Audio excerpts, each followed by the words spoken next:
Good morning. Thanks for coming out. Hope everybody had a good evening and is rehydrating now. Welcome to multiplayer Metasploit, tag team pen testing and reporting. I'm Ryan Linn. I'm a information security engineer for SAS Institute, and I play around with Metasploit for fun. So this isn't my day job, but I think that it is a great time. So we're going to start off by talking a little bit about why we did this. Talk a little bit about why I think that this is a really cool thing. Talk about what solutions are out there currently. Talk a little bit about how all of the communication happens. Discuss a little bit about types of objects, and I'm actually probably going to do demos early to make sure that we get to see fun stuff first. So the reason that I started working on this is because when I was doing pen tests with other people, it was hard to organize information. You know, we have wikis, we have Dradis, we have all sorts of other things, but it all requires some good attention to detail from the people working. If you have results and you're multitasking and you don't upload them right away, you can have people waiting for data, you can have people that have incomplete data, and overall just making sure that in a team environment, especially when it is in a separate physical areas, so you may have one person testing remote, one person testing locally, or even people in different rooms in the same building, it's hard to make sure that you have all the coordination there. So it occurred to me that Metasploit has a really powerful database backend, but the problem is that it's hard to get to that information right now. Unless you're sitting in front of the console, pretty much one person can work on it at a time. So what was missing for me is I use a lot of the XML RPC capabilities, which allows you to remotely talk back and forth to Metasploit. So since there wasn't a database module, I said, okay, fine, I'll write one. So I went ahead and made it so that remotely you can talk to Metasploit, you can push data in, and you can get data out. So now that I had that part, I wanted to make sure that I had some good ways for some of my applications to talk in. So you're going to see three examples today. The first one is Nmap. The second one is going to be Nikto, and the third one is going to be Beef. So what our goal is instead of doing tasks, then when you're done uploading stuff in, what if you could go ahead and your scanners directly log the data into Metasploit? Then at that point, what you really have is you have real-time, actionable information in Metasploit. So as you're going through your process, you're not waiting on other people. You're not wondering, hey, is this information complete or not? There are programmatic things that you can do to find out whether or not someone has started a task, completed a task, what the status of the data is in the database, and as you start building profiles, for instance, most scans start at low IPs, go to high IPs. Once you have a couple of different types of scans running, you can already be looking at information from some of the first parts of the scan before the scan's even finished. So that's the basic problem. So that outlines most of that. The other piece is reporting. So two of the things that holy crap. You guys want to riot too? No. But so basically the one of the problems is once you have all this data, how do you get a delta from one test to another? So we already have all the data in the database, so programmatically it should be pretty easy to say, tell me what things are different from the time before. Also, there's no easy way to automate reporting once you get all this data in Metasploit. You can look at your hosts, you can look at what exploits ran, you can look at all that, but how do you dump out a report that says this is what I did, this is what time it was, what got me shells back, what didn't get me shells back? You're relying a whole lot on the people doing the pen test being really scrupulous about what information they're writing down. Also, if someone comes to you and says, what happened at this time, it's nice to be able to go, okay, let me look at this specific time period and say, these were the tests that we were running right then, and have all of that in a central location. So right now, I think Dratus is one of the strong alternatives to this right now. But the problem is back again to, okay, so we're running tasks, then we're putting data into the database, and then we can sort of correlate there. But it's all people having to be very diligent about, as soon as they're done getting results, making sure that things are uploaded. You don't have any real-time analysis, and especially if you have scans that are long-running scans, or scans where you have multiple pieces, it's not necessarily extremely easy to put all that back together and get a comprehensive view of what you've got. Leo, I included because it's on the Backtrack CD, so I know a lot of people are familiar with it, and it's not really geared for multi-person, it's really geared for only one person. And wikis are cool, but they're really arbitrary, so you have to be very good about having a librarian to keep all your information together. So, since Metasploit is readily accessible, I think probably everybody knows where to get Metasploit. I decided to extend the XML RPC stuff to facilitate the database transactions. And this is some stuff that Metasploit Express already does, but it does it through some other methods. So I don't have money. So I thought that this would be a good way for me to get at the same information. So I just went ahead and created a database module and then started figuring out what extra pieces I needed to add to it for it to be useful to me. So the XML RPC extension allows the central logging of all the information, but the most important thing for me is that all this information is actionable. So as far as when you're pulling vulnerabilities in, when you're doing all of the scanning, all of the information that you have available is information that you can run Metasploit modules against, is information that you can query from other applications to perform further tests. And overall, it gives you a central store of information where you can have applications pulling and pushing data out, so you can have very up-to-date information that is available to both your applications and your testers.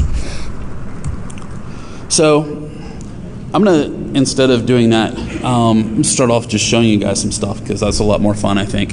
And then we'll talk about how it works for people who are interested. So the first thing I want to show you guys is last year I released a tool called Nsploit, which allows you to launch attacks from Nmap and use Metasploit on the back end to actually perform the attack. So as Nmap is going through, Nmap can call an Nmap scripting engine script to go out, talk to the Metasploit database, and then Metasploit will launch an attack on Nmap's behalf. So along those lines, most people probably don't want to just start throwing exploits out there, but the Nmap scripting engine is very powerful. It has port rules which will allow us to say if a port is open or in a certain status, let's fire a job. So the job that we're firing in this case is I've added the code to Nsploit for this year to be able to directly talk to Metasploit and add hosts into the database. So the first thing we're going to do is we're going to start up the MSF console. And I've created a little RC script here that starts off by connecting to the Metasploit database as the user MSF to MSF. And Metasploit is going towards using Postgres. For a while you were able to use SQLite 3, but as the product becomes more powerful, you really want to look at switching towards Postgres. And Postgres is on Backtrack, so it makes it a lot easier. So we're going to connect to our database backend using user ID MSF to the database called MSF. Then we're going to load the XML RPC module using our elite password of ABC123. And the server type function is important. For a lot of this stuff I'm going to be showing, I'm using the web version. There's also a raw version, but the server type web is important because what this allows us to do is to communicate via the server over HTTP using XML RPC. With a lot of the stuff that is out there, this makes it just really easy. If you use the traditional server, that's null terminated raw XML RPC, and so you have to write some transforms for your code. So we're just using this because it's easy and I'm lazy. So we'll go ahead and start this up, and as it goes through, you'll see the database creating objects. Actually, let me make this bigger so you can actually see the database creating objects.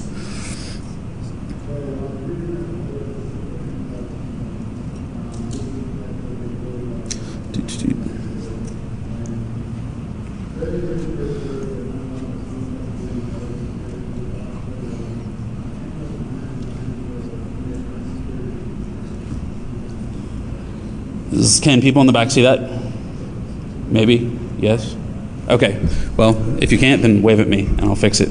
Let me make this one a little bit larger as well.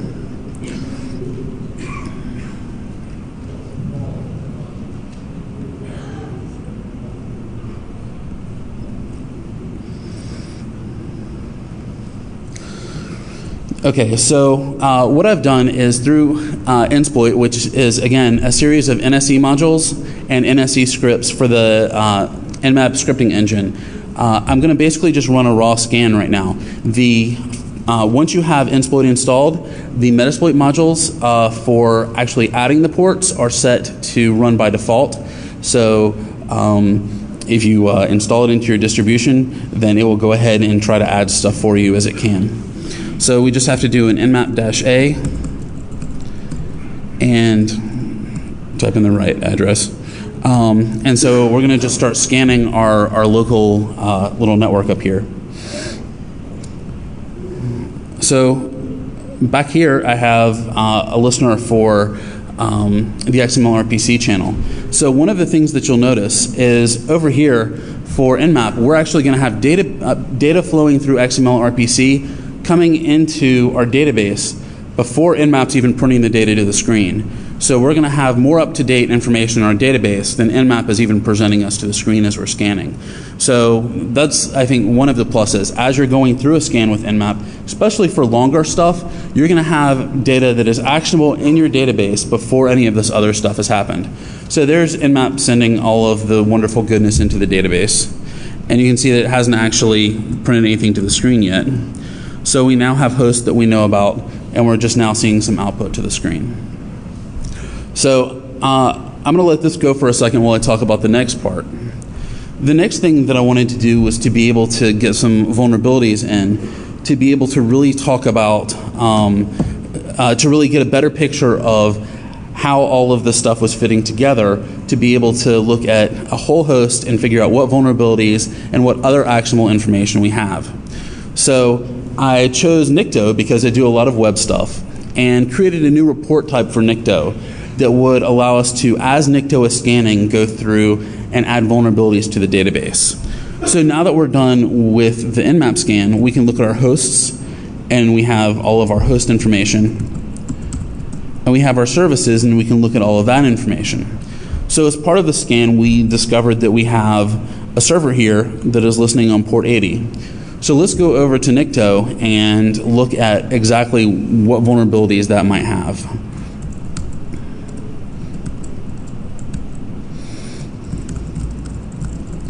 Let's see if I have it up there. So our format for Nikto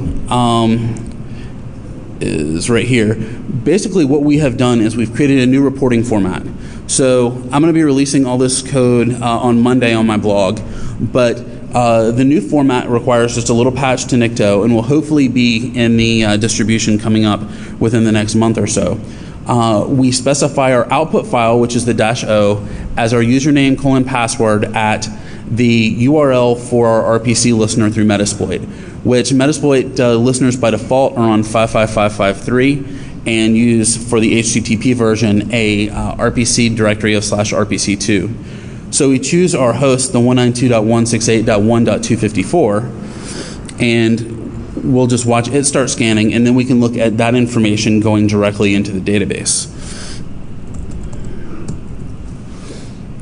So with this, with Nmap, it has to do a little bit before it actually starts running scripts. So as it is actually doing the port scans, we're not getting that data back, but as soon as Nmap starts the script portion of its scan, then it will put data into the database during that portion. With this, it starts pretty early, so we already have vulnerabilities in our database. So as it continues to add, we can see that number increasing. One of the important things to note about this, though, is if you notice, there's not a whole lot of data here that's very meaningful. And the reason is most of the time when people are using Metasploit, they're looking at the vulnerability references, because that's what gets you the exploit modules that you can use to further gain access to hosts. So the thing is all of this data is actually stored in the database. So we're actually going to be able to get more data out of Metasploit than what is traditionally printed to the screen through some of the reporting capabilities that we have. So as this goes through, we now have all of our vulnerabilities pushed in. And as you can see, we have a couple different vulnerability references. So the next thing that we want to do is look at how to use this for reporting. So right now we have some hosts in here, and if we want to get a full picture of what's going on, we can look at DB hosts and say, okay, we can find our host and it's alive, and we know when it was added, and we can go over to DB services, and we can say, okay, so let's match this up with the information that we have. And then we go over to DB vulns, and okay, so that's not necessarily the easiest way to get to all this. So instead,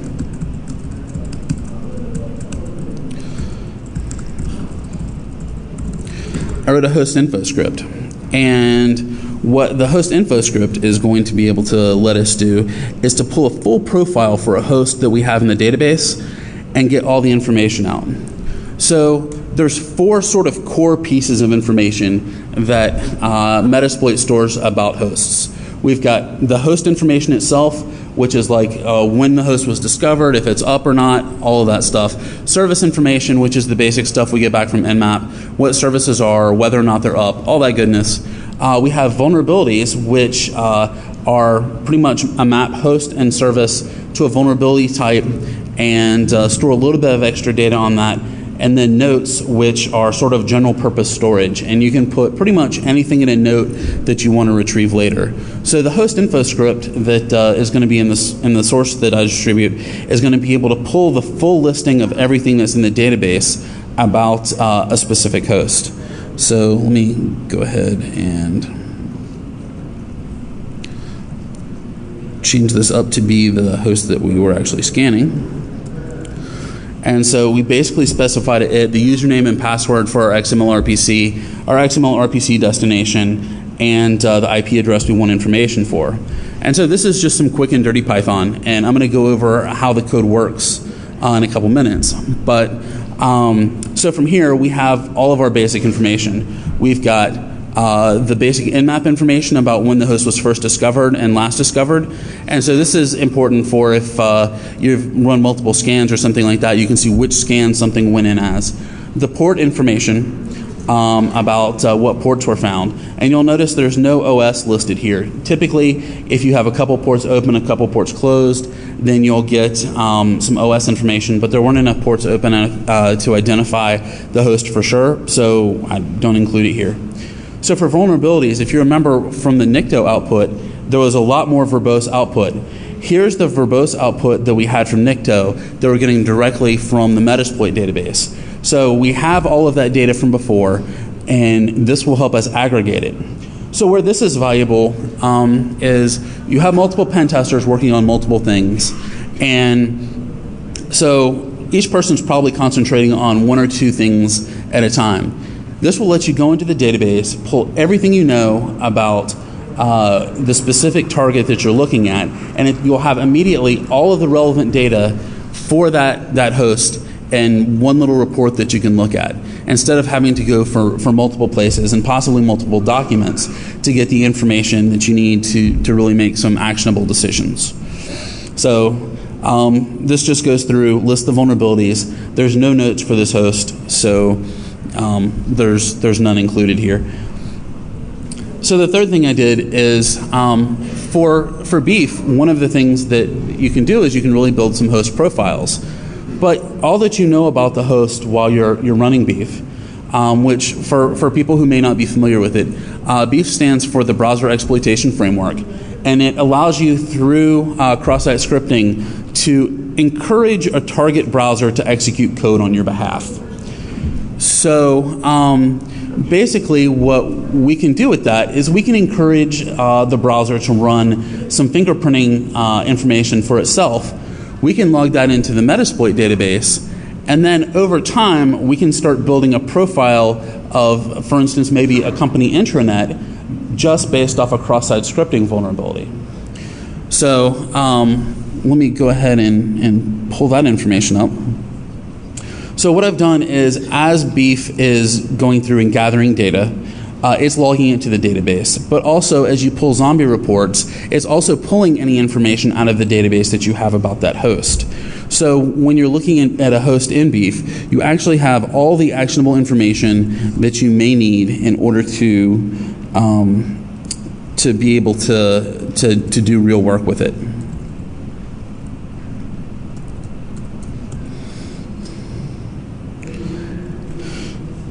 So this is the front end for Beef.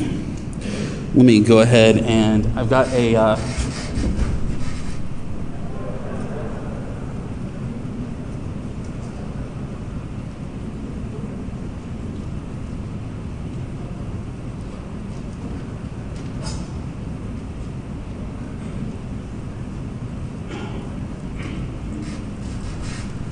got a happy little Windows box over there that I have running our sample cross-site scripting. And so as you can see, we just had a zombie pop up.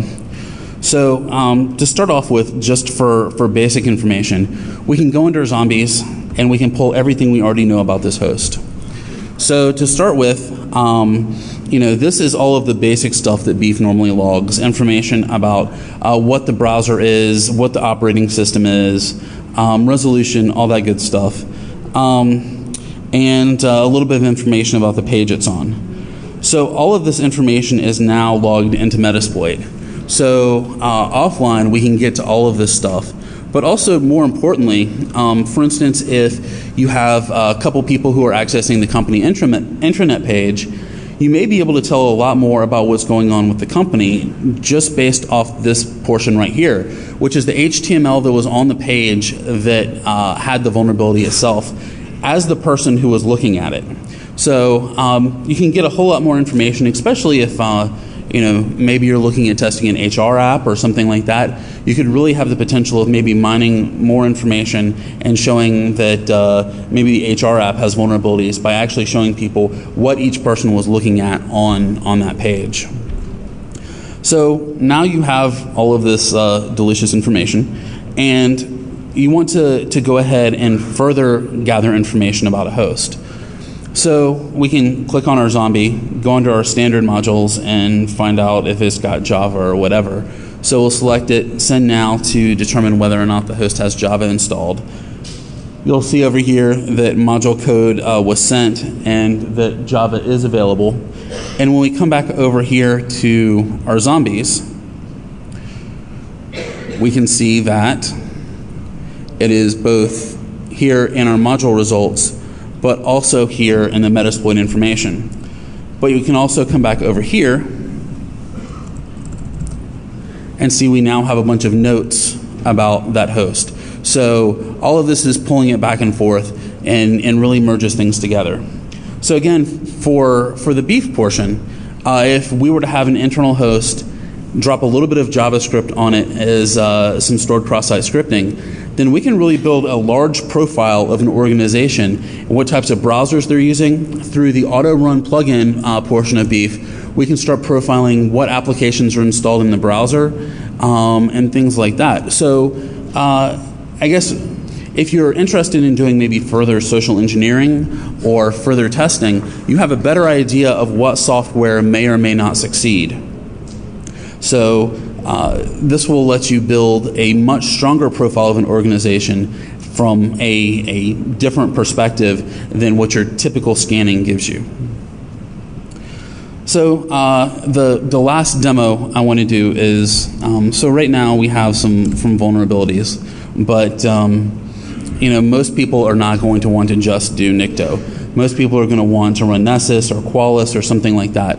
Metasploit already supports a couple different file formats, including Nexpose, Qualys, Nessus, and I think there may be one or two others.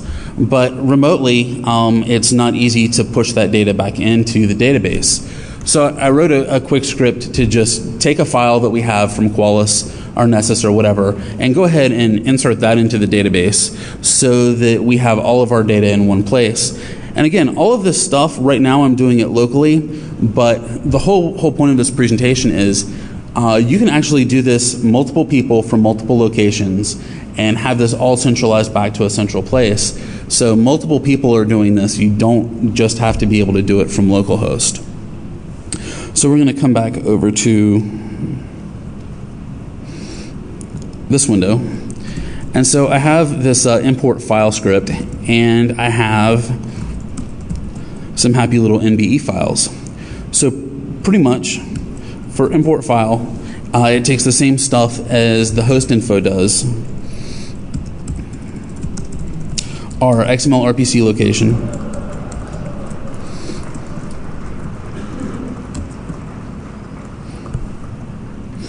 our username, and the file, which we're going to use the illustrious test2.nbe, and we're going to go ahead and upload that. So we just now have uploaded our Nessus information. We look at our DB vulns again. We have all that information in there now. So now we can go ahead and pull another report. And that one was for 236.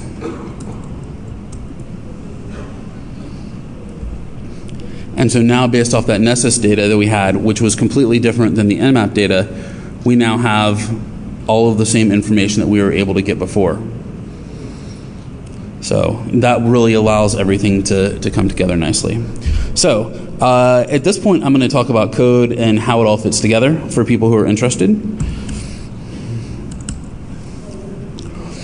There's a couple different types of objects that are involved here. The first is workspaces.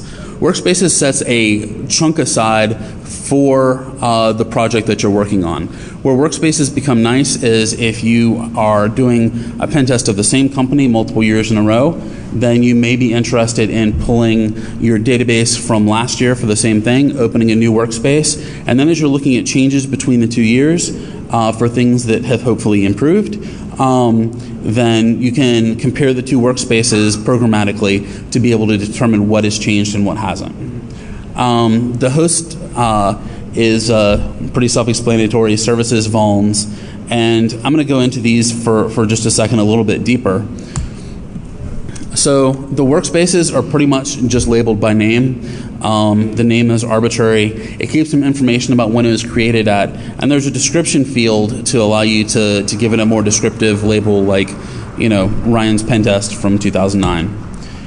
The hosts have a lot more information in them. They have all sorts of information that you'd get from Nmap, like the name, exactly what flavor of OS it is, the address, and there's actually a separate field for IPv6, so you can actually be looking at a host in the context of both the IPv4 and the IPv6 address. The services, each service maps to a host, and it includes just the port, the protocol, the state. It also has some name information about what that service is, and you can also drop in some extended information, for instance, full banners and stuff like that you can pull back later. The vulns is actually a relatively small table. It has a reference to a host and a service.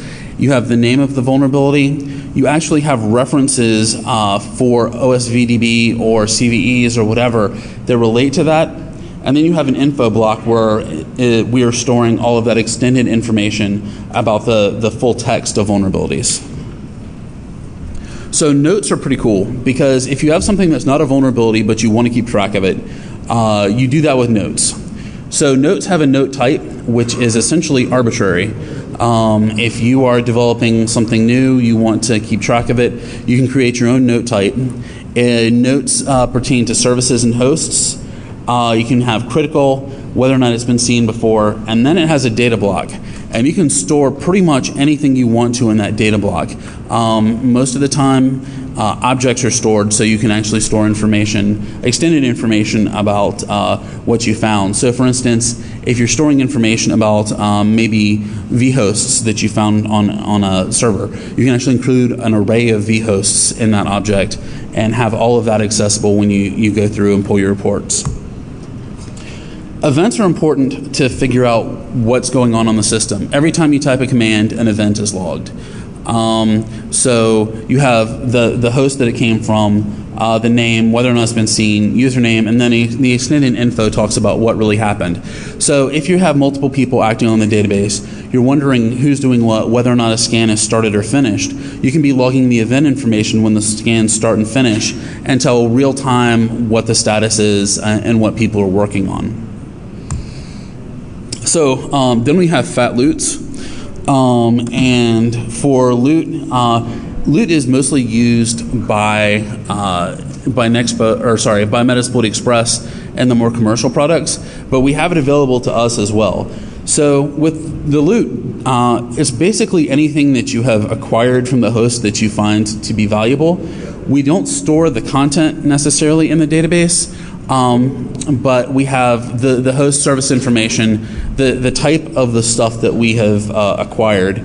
And then the path variable says where to find that. So if you have a shared storage area that's secure where you put all of the goodies that you required, for instance, maybe cracked password and stuff like that, you put the path to that. The data has some extended information about what that information is.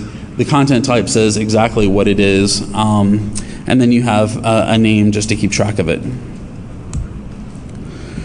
Clients are what we're using for Beef. For all of the web stuff, we keep track of a couple different pieces of information as we have hosts come in. This information is also stored by things like DB Autopwn and any of the other web parts that come in. We get information about the host, the full user agent string, but we also get some parsed out user agent information like the name and the version. So if you are looking for maybe performing some further testing on an older version of IE, this would become very handy. You can just go and query all of our hosts that are running an older version of IE and then send them a little file to test out.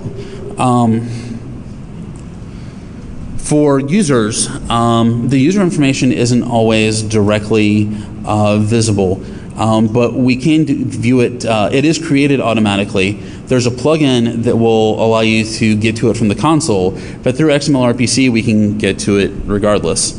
So we can store data here even though Metasploit itself is not storing data here. As we go through and we acquire some credentials, we have the ability to log all of that here for action in the future. This is especially valuable if you're doing things, for instance, you're wanting to do some pass the hash or things like that. We've got all of the tokens here and things like that we can store to be able to further gain access on the network.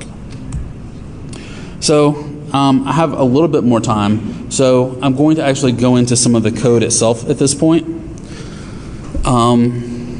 The code for a lot of this is fairly simple. I'm using Python because Python has an XML-RPC module that facilitates working with this stuff very well. So I'm going to start off by looking at just the host info stuff. So for host info, all of this stuff up top is just parsing options. So basically, from the options that get passed in, we need a server URL that we're going to connect to.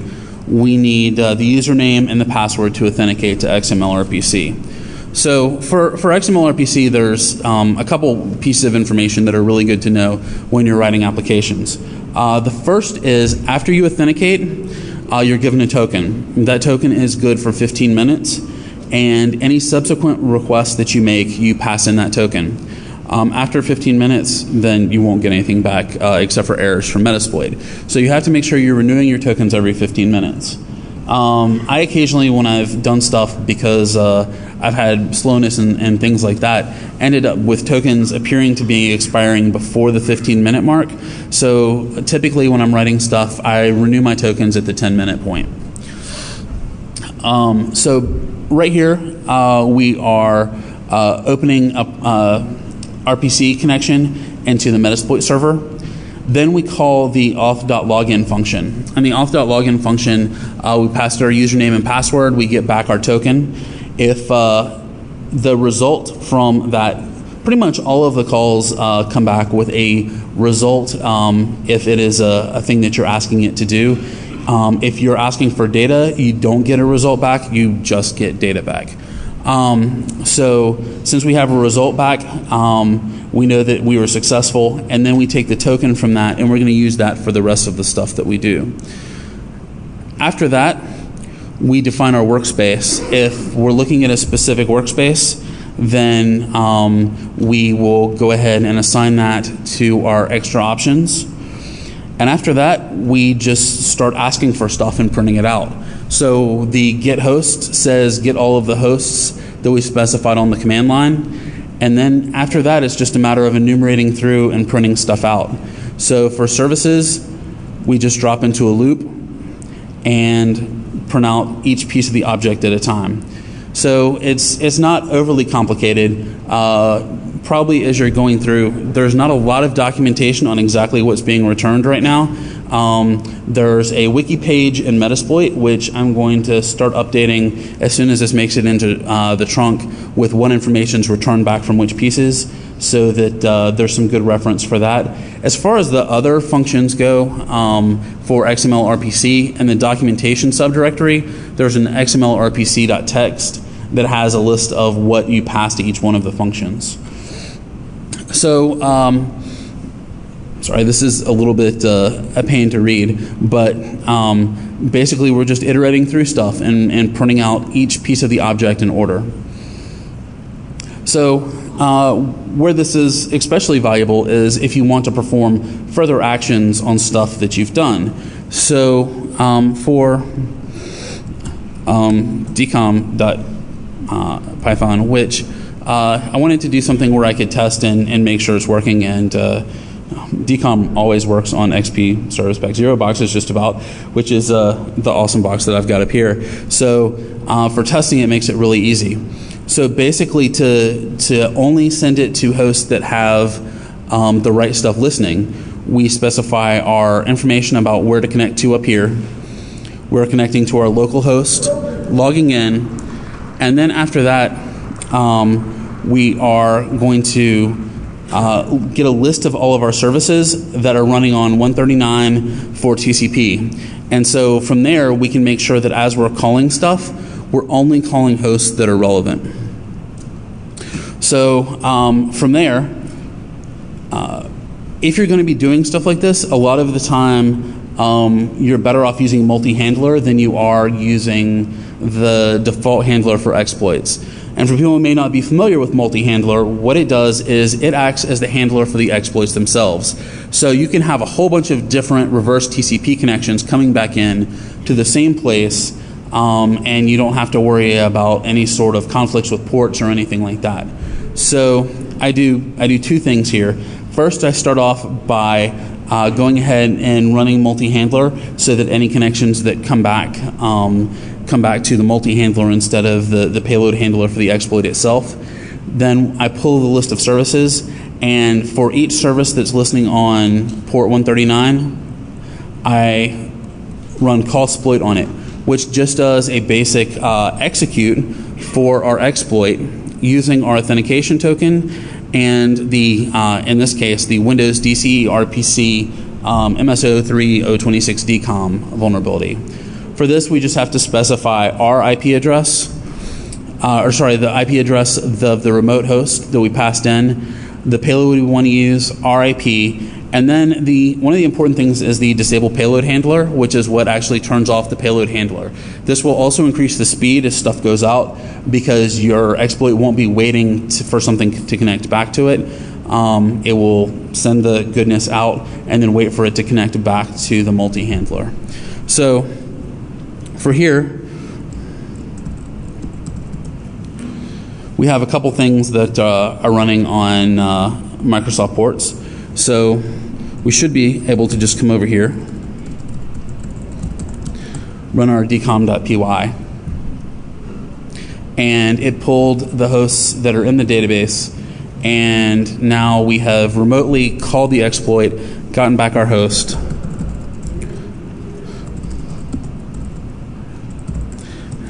and we have all of the goodness that we may want.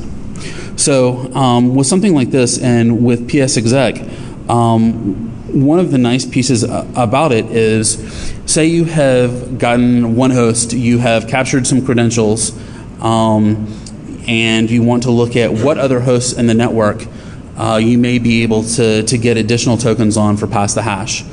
With PSExec, you can go through, you can put in the credentials that you have right now, start scanning the network, and then use Meterpreter's auto-run capabilities to do further information gathering as you're going through the network. So you may want to do something along the lines of when enum, which as it connects into the host, it runs your shell, comes back, and will pretty much profile everything about the host. As this goes through, you can start looking and further elevating privileges using the information from there, but you'll also get a lot better network map as you start going through with that. Now the plus side is because we have already done an nmap scan and we know which hosts are listening on Windows ports, we're only going to be sending this stuff to Windows hosts. So if you have some sort of network anomaly-based detection that's looking for traffic on Microsoft ports for Linux boxes or whatever, you're not going to trip that. And also, you make sure that if you're limiting your scope, you're only doing things that apply directly to your scope.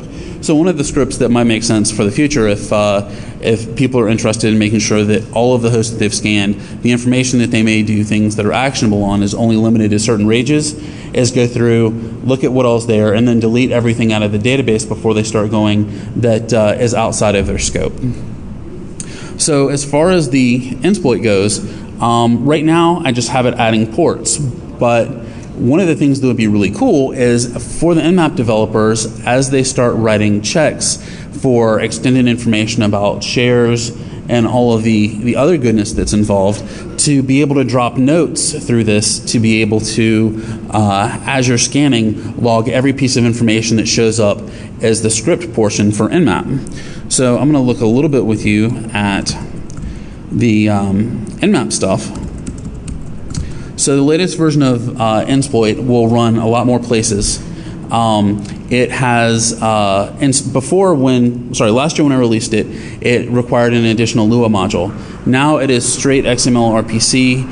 It requires nothing else, so it should run on iPhones. It should run on any sort of device that you can put Nmap on, and has the Lua stuff installed for scripting. So for this, when you drop it in, you've got two separate directories. You've got your NSElib and you've got your scripts. So my Nmap is installed in user local, and so if you look in user local share Nmap, you'll see that there's two directories which correspond. The NSElib, which is all of the core libraries that the other scripts use, and then the scripts themselves. And so pretty much you copy everything from NSElib and the Metasploit distribution over to NSElib, and everything from scripts to scripts. And so when we look in scripts, we have MSF add port. So basically for this, we have two separate pieces. The port rule says when this should fire. And so we've said that the port rules should fire whenever it finds a port that is in the open state. And the action when it does that is we start off by initializing the Metasploit stuff. And for Metasploit, you have a file that is in your home directory with all of the information about where to connect to. Otherwise, you have to pass a whole lot of information to Nmap, and it's not a lot of fun. So the config file ends up being a lot easier. So the MSF init pulls your values in. And then for this, we specify our options for things that Nmap has found for us, our host IP, our port number, protocols, blah, blah, blah. And then from there, we can just issue an MSF call directly to the XML RPC API function. It goes ahead and takes care of the token handling for you. The reason for that is Nmap has some storage area where we can deal with that a lot easier than any of the individual scripts can handle it. So I take care of all of that in the Metasploit library. So pretty much all you have to pass to this one is the function you want to call and the options. So this goes out, connects to Metasploit database, adds the data, and comes back. And a lot of this stuff has the ability to run in parallel. So I'm getting close to being to the end. So thanks very much. I've had a great time here. Thanks to all these people who've helped me get stuff going.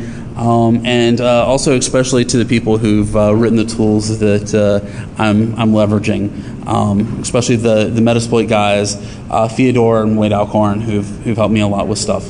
So thank you guys very much. Here's my contact information. If you're interested in more stuff, let me know. Hit up my blog probably Monday evening, and I'll have all the source code, and I'll try to get the slides there. If you have any other questions, please just let me know. Thank you very much.